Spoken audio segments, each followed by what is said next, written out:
Assalamualaikum warahmatullahi wabarakatuh. Ketemu lagi dengan Pak Cai. Pada pertemuan kali ini kita akan membahas tentang interaksi desa kota. Tapi sebelumnya, bagi yang belum subscribe, untuk subscribe ke channel ini dan klik lonceng notifikasinya agar tidak ketinggalan update-update ilmu selanjutnya. Oke, lanjut. Kota tanpa desa mungkin tidak bisa menjadi kota, dan desa tanpa kota mungkin juga tidak akan bisa ada perkembangan di pedesaan. Oleh karena kita perlu tahu dulu nih, apa sih desa dan kota itu?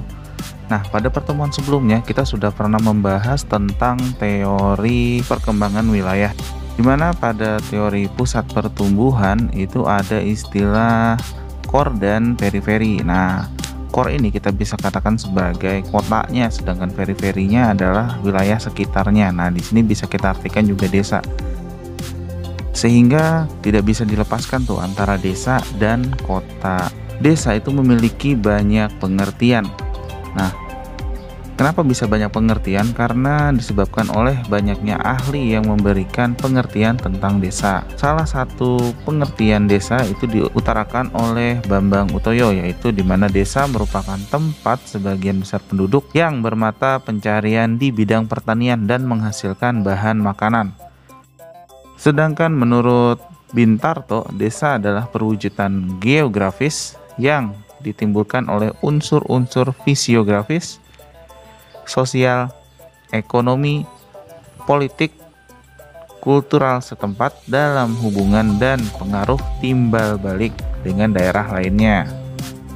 Dan berdasarkan Undang-Undang Nomor 6 Tahun 2014 tentang desa, desa adalah desa dan desa adat atau yang disebut dengan nama lain selanjutnya disebut desa adalah kesatuan masyarakat hukum yang memiliki batas wilayah yang berwenang untuk mengatur dan mengurus urusan pemerintahan, kepentingan masyarakat setempat berdasarkan prakarsa masyarakat, hak asal-usul, dan atau hak tradisional yang diakui dan dihormati dalam sistem pemerintahan NKRI.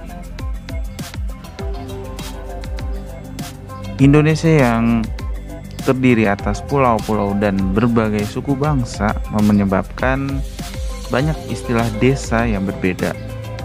Nah, beberapa istilah desa di berbagai wilayah di Indonesia, contohnya kita bisa dapat lihat di tabel berikut ini.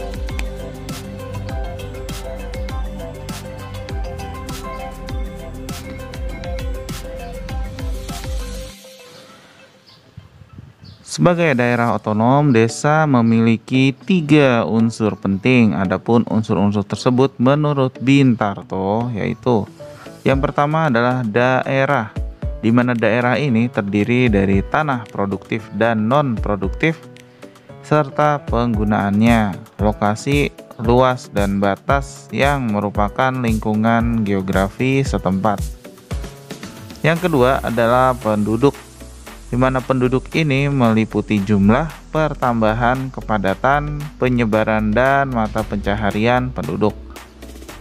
Yang ketiga adalah tata kehidupannya, yaitu meliputi pola tata pergaulan dan ikatan-ikatan pergaulan warga desa.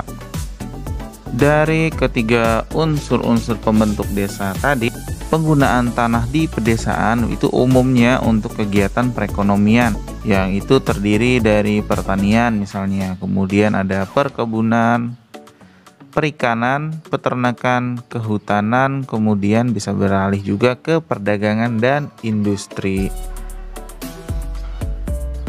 Akan tetapi, pola penggunaan tanah di pedesaan itu sangat umum didominasi oleh pertanian, baik yang pertanian tradisional maupun yang telah menggunakan alat-alat yang modern.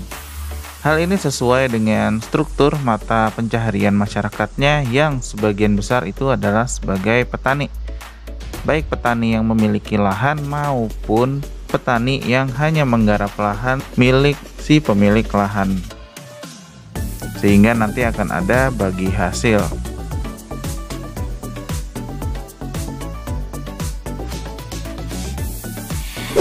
Demikian video kali ini. Jangan lupa klik subscribe, like, dan share video ini agar kami bisa lebih semangat dalam membuat konten pendidikan lainnya.